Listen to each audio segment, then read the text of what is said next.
l'équipe Honda HRC, même si c'est le même matériel, c'est vrai que Johan Zarco a toujours aimé évoluer dans des équipes familiales, comme chez Pramac, avec sa Ducati également. Et il va venir, attention,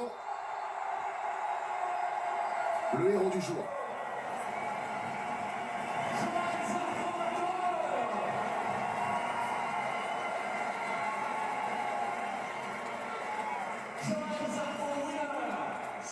Ça donne des frissons, c'est des moments incroyables. Johan Zarco sur le plus beau podium en plus de la saison. Ce podium du circuit Bugatti, il est quand même magnifique.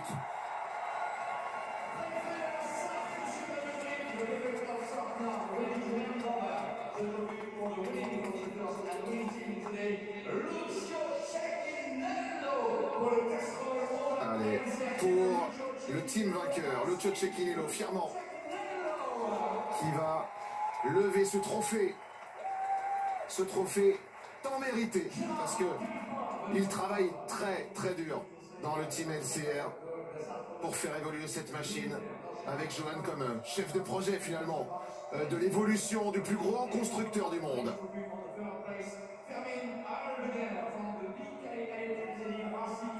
Vice-président du conseil de la Sarthe, Gérard Galpin, qui va remettre le trophée au magnifique Fermin Aldeguer.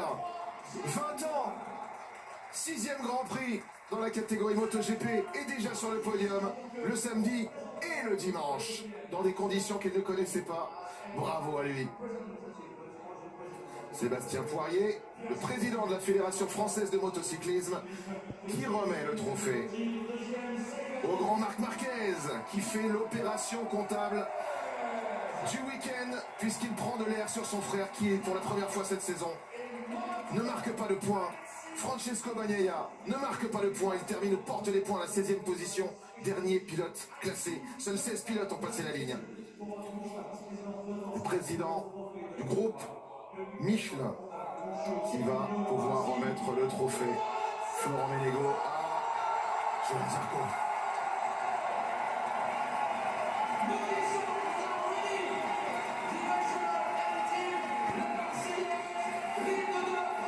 Et cette fois, la Marseillaise va partir pour Johan Zarco, le héros du jour.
Jamais l'histoire s'est écrite sur Canal. Aujourd'hui, c'est vrai que ce moment il est hors du temps. C'est un moment fort. Zarco qui gagne son Grand Prix de France. Émotion énorme sur le podium du circuit Bugatti du Mans. Émotion énorme à quelques centimètres de nous, avec le papa et la maman de Johan.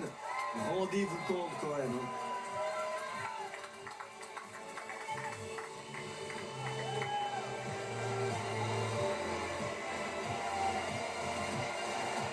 Et là, le champagne, il l'a bien mérité, Jean. Ah, il l'a bien mérité, il y en a eu que pour lui. On a vu Marc Marquez et Fermin Aldeguer, ils l'ont touché. C'est lui le héros du jour, ils le savent très bien, même si pour différentes raisons, ils ont fait des grandes courses. Mais il n'y a qu'un seul champion aujourd'hui. Et tout le monde le reconnaît, c'est Johan. Il vient de faire chanter une Marseillaise qui reprend encore. Je pense que celle-là, il va l'entendre jusqu'au moins minuit ce soir, voire plus. C'est complètement fou. Enfin, on essaye de vous partager ce qui se passe, mais il y a vraiment une énorme énergie qui se dégage. Il y a le papa de Johan qui s'est avancé, qui est tout seul devant, qui lève les bras, c'est Johan qui renvoie du champagne et le papa qui se met en dessous. Mais c'est une scène incroyable. Ils le voient à la télé d'habitude et là ils sont là pour voir la plus grande victoire de leur enfant à qui ils ont tout permis pour en arriver là. Ils l'ont laissé quitter la maison très très jeune. C'était une scène folle. Vraiment en direct sur Canal. L'émotion, j'imagine l'émotion d'un père quand il voit son fils. Yeux là. Ça le voit dans les yeux de beaucoup de monde.